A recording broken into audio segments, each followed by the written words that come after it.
A very warm welcome to this session of Organizational Behavior, or OB. In this session, we are going to cover the fundamentals of OB.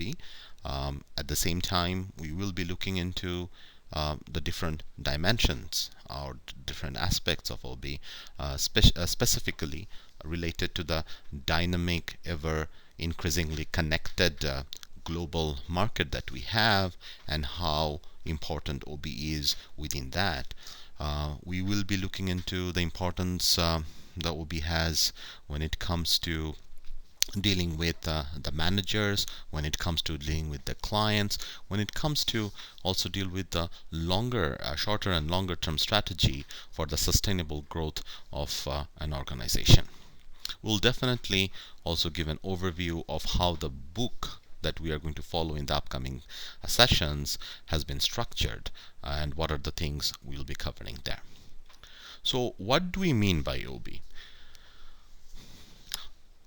In a theory, what we have seen that OB is a field of study that investigates the impact that individuals, groups, and structure have on behavior within any organization. And the main purpose of applying such knowledge is to constantly improve that particular organization's effectiveness. And when we talk about effectiveness, we are looking into not only just profitability, we are looking into a sustainable growth of a company or an institution, and at the same time, we need to have that growth. We need to make sure that this kind of knowledge can help the company to grow over a longer period of time.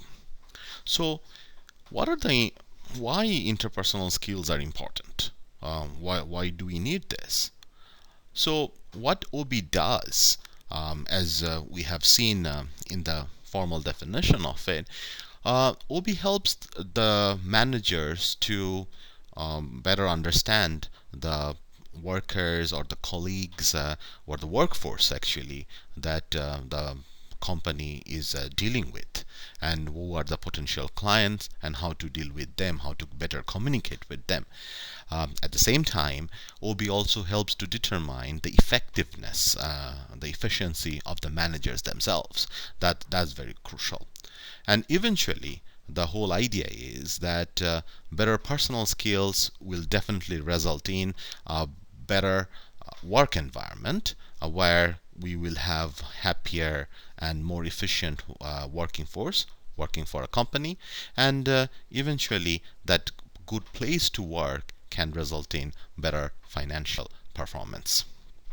So the book in this chapter 1 defines who is a manager, what do we mean by organization, and at the same time different experts actually look into the different roles and the skills and the attributes of how should the manager look like, who are the managers, and what would be their ideal roles. So if we look into this slide, it talks about the different roles a manager should have when we are talking about within an organization, what a manager should do. He or she has to be the figurehead of the company or an organization. He or she has to be a leader, a liaison between different multiple departments. At the same time, there has to be some information on roles in terms of they need to monitor and evaluate what are the things happening, how the information is going from one place to the other, and whether or not those are being disseminated effectively. And of course, when you are a leader or a figurehead, you also need to be a spokesperson for the company or the organization itself. But beyond this day-to-day managerial work, a management also needs to be entrepreneur. He or she has to be dynamic when it comes to dealing with different kind of challenges. At the same time, there has to be a part of conflict resolution within this. There has to be a part with the resource allocator. And end of the day, he or she also needs to negotiate between different opportunities between different entities within and outside the company for better performance. So these are the things explained in Mintzberg's managerial roles. while we look into this, there are in order to better perform those roles, there are some technical skills, there are some human skills and conceptual skills that the manager need to have. So when we talk about technical skills, of course, imagine for example, that we are looking for an IT company, and then, of course, a leader or a manager needs to understand the basics of information technology or a specific applications or the services that the company is providing. So the technical knowledge needs to be there. But at the same time, that manager needs to needs to have the ability to work, understand, and motivate other people, so that, and when we talk about other people, both at the individual level and at the same time in a group level. And then definitely a manager needs to have the conceptual skills or the mental ability to analyze and diagnose complex situations. So these are all related. In addition to these skill levels that we have talked about in the previous slide, Fred Luthans and his associates found that all the managers engage in usually four managerial activities. The traditional one, traditional management, communication, human resources management, and networking. In this exhibit, what Fred Luthans have and his researchers have showed that when we are talking about a successful manager who had the meteoric rise in their career when they started their work, the things that differentiate them from the average and the effective managers are the total time of their work they focus on networking. That became very, very crucial. If we, on the contrary, look into the average managers, we will see that they are primarily looking into a traditional management working, focusing on that. And when we look into the second most important thing they are spending time on is communication. So the successful managers are focusing on networking, and then communication, and then it comes to traditional management work. So a big part is looking into how the people are working with them, how the people they're managing, how effectively to communicate with them, how also to effectively communicate with the potential and the existing customers, and also the upper and lower leadership. And across the different countries, Fred Luthans and his researchers have found that these are the common traits of activities in allocations of time among the successful managers. So that the thing that we originally looked into the OB, we are just coming back to it and see that and understanding it, that it's very, very crucial to get the knowledge of the behavioral pattern that any organizations have between the individuals, groups, and the organizational structures themselves. So when we talk about OB, this is just not a common belief is that it's all about intuition. There's a gut feeling that, oh, I feel like I should be behaving with somebody in this way, and hence I did it. I think my intuition says that this is a good way to deal with our colleagues, or the good way to work with the customers. But organizational behavior is something beyond that. What this book talks about in the upcoming sessions we'll be looking into is a systematic study of behavior is very, very important. At the same time, we'll be also looking into evidence-based management, or EBM, where not only we're doing systematic study, we are also looking into big set of data and evaluating how things are moving around in different parts of the world, in different kind of organizations, when it comes to interpersonal skills and when it comes to managing resources in multiple dimensions. So beyond intuition, evidence-based management and systematic study of behavior are crucial. Now, OB talks about the contributions of study in OB also is from different disciplines of social science. We are looking into psychology, we're looking into sociology, we're looking into anthropology. This exhibit explains further, and in the book, you will also see that what are the different criteria, what are the different dimensions we have within the different kind of behavioral science that contributes to the scholarship of organizational behavior. And the several next slides define and summarizes some of the things, sociology, psychology, anthropology, that contributes to the scholarship of organizational behavior. Now, the interesting part comes, what I personally find very dynamic and challenging, is with this connected, ever connected world, professional world, where different countries cannot just build walls around themselves and do their regular businesses. And this is where, when you are running a certain organization, you need to understand, you know, that there are very few absolutes that apply to organizational behavior. So that's the title of this slide. And in this next few slides, we will look into this dynamic nature of OB in these present day scenarios.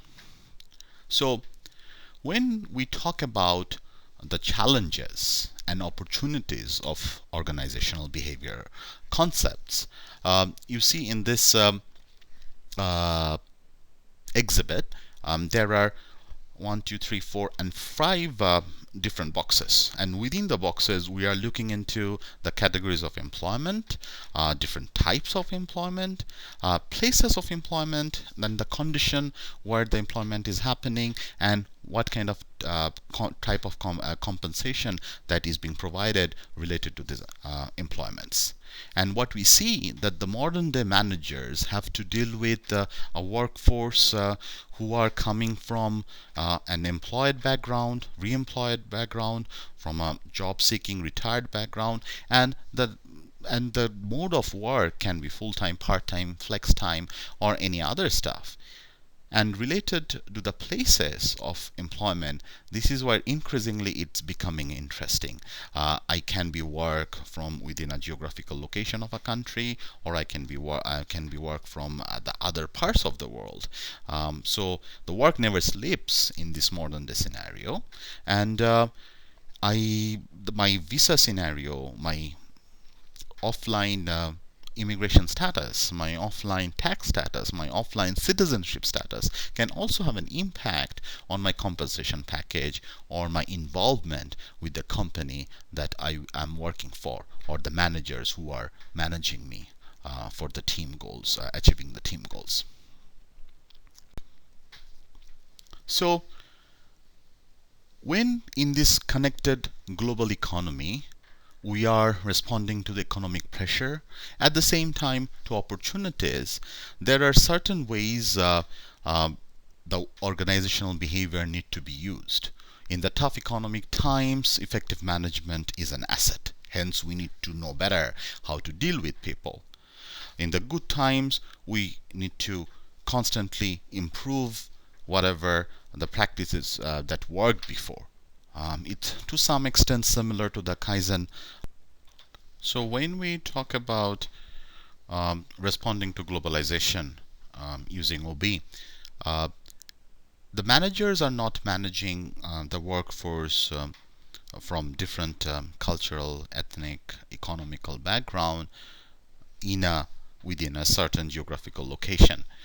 In many cases, the managers and the leaders are transferred and have to work with in different foreign locations and in different foreign assignments, and overseeing the movement of jobs from countries to countries wherever there is a low cost involved.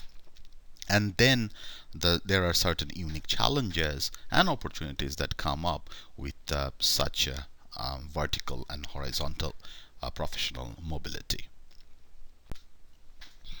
Now, when we are managing workforce diversity, this book chapter talks about workforce diversity beyond just economy. It talks about gender, race, ethnicity, sexual orientation, and inclusion of other diverse groups. At the same time, as we have mentioned before, we are also a big part of OB is for the managers to focus on the interpersonal communication when it looks into the improving the customer services, the employee attitude and the behavior which are associated with the customer satisfaction. These are very, very crucial. And specifically when we are talking about this age of social media, when we are talking about age of smart devices, these are very important.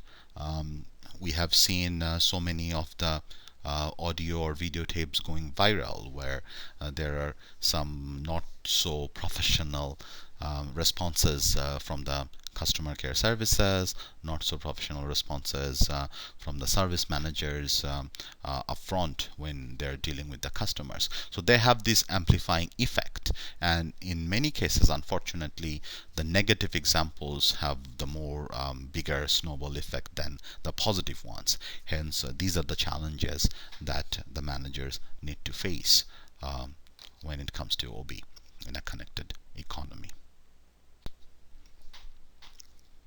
This slide also talks about the improving people skills that we have mentioned. Now, when we talk about globalization, globalization has not just happened offline. In a network economy, we just mentioned the example of social media. So the online techniques for better customer service, in addition to the offline, is a challenge as well as opportunity that the managers have to face. And then, not only when we are talking about better services, we are talking about better management, better leadership. The other critical thing is to ensure that when a company and an organization is making profit, that entity is also ensuring that the working force that is behind such successes are also better off. Is just not money as a compensation. In addition to money, they also need to look into the employers, also need to look into that the employee have a better working condition and they have a balanced work and life situation so that they can be better productive. The book have specific examples and case studies and also look into the trends that we are seeing right now in USA when it comes to taking a break or taking how productive the working force are in this modern economy.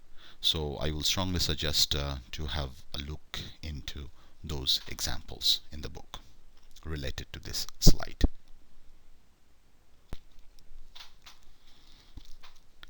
This also talks about the positive organizational scholarship that we have just mentioned in the previous slide.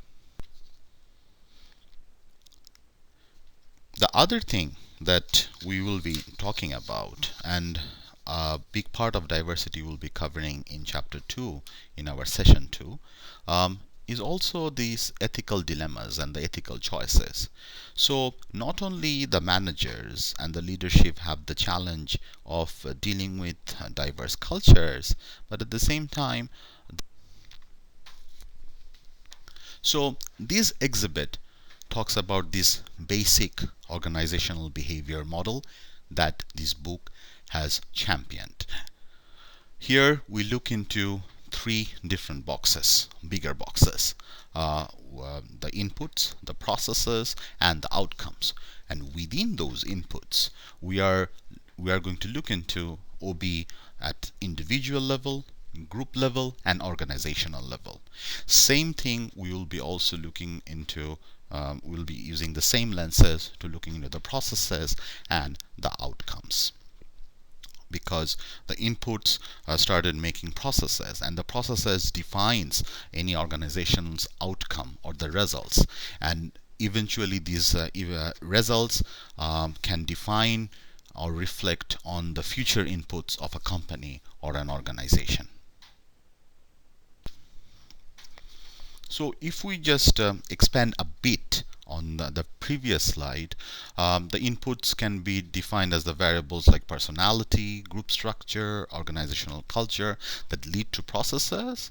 At the group level, it can be group structure, group roles, team responsibilities, and at the final organizational stage, it can be, we can talk about the structure of organizations and also the culture that change over time. And the processes, as the allegory here, if the inputs are like the nouns, the organizational behavior, the process are like verbs. So that's the example that the book has provided us. So processes define actions that individuals, groups, and organizations engage as a result of different inputs, and eventually that lead to certain outcomes. And these outcomes are defined as the key variables that we want to explain or predict, and that can affect some other variable eventually. And these outcome variables, when we talk about the eventual result of it, what we also see that this is beyond just dollar value of profit for a certain organization that a manager or the leadership need to understand. We also need to look into the employees' attitude. Are they happy with the work they're doing and the output they're having? Are their stresses managed? And eventually that has a big impact on the task performance, and how can we evaluate it better. So the whole argument here is that when we are classifying it in different levels, we are classifying it as inputs, processes, and outputs or outcomes. We better look into beyond just dollar value of profitability, and we also need to make sure that we have a happy workforce. And as I have mentioned before, that book sometimes talks about it, that beyond happy workforce, we also need to look into how the interface has with or the management has, what kind of relationship they have with the customers or the service recipients that the company is addressing or focusing into. And this slide also explains the citizenship behavior of within a company. And here, by citizens, we are looking into employees' responsibility and also their reaction to the responsibility they have assigned to. And here in this slide, it talks about the withdrawal behavior. So it is explained in the chapter where we are talking about some unhappy workers. At the same time, this withdrawal behavior can be a big factor with the customers as well. And this slide looks into this group behavior within these outcome variables, how that can have a collective effect or an impact on the profitability, eventual profitability of an organization.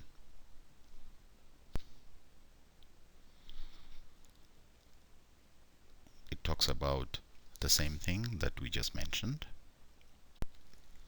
So now the whole plan of the book, as in the first couple of slides we mentioned that this chapter is an overview. Here this is just a snapshot of how this book is organized. When we're talking about individual level, group level, and organizational level, and look into also the inputs, processes, and outcomes, these are the chapter that is assigned on several of these topics. And in the upcoming sessions, our hope that we will be able to cover most of this, and we'll also have enough interaction, both online and offline, with the latest case studies and scenarios that deals with these important interpersonal and organizational behavior situations. So, bottom line, why the managers should care, and what are the implications we have when we are studying OB. Uh, the whole idea is that the managers should resist the inclination to rely on generalizations. Remember, we talked about the gut feelings. It has to be beyond that. We need to look into, we need to look beyond our hunches, and we need to look into the evidences. We also need to make the best of big data, make the best of the smart devices and the omnipresence of the network that we have with different gadgets to collect data, to better understand how the people are behaving, what are the challenges they have, what are the problems they have, and how those can be solved at a personal level, at an organizational level, at a group level, so that we can have an effective, better management for a sustainable growth. So, end of the day, organizational behavior can improve any organization's employees' work quality and productivity by showing the manager how to empower their employees, how to design and implement the change programs, how to improve the customer services, and eventually help the employees to have a better balanced work-life situation, so that there are no conflicts involved. So that's, in summary, the whole chapter. What I will be expecting that and requesting is, please have a look into the chapter. It's pretty self-explanatory, and highlighting the factors that we covered in this lecture, and then wait for the discussion board, and then we can discuss further. Thank you so much.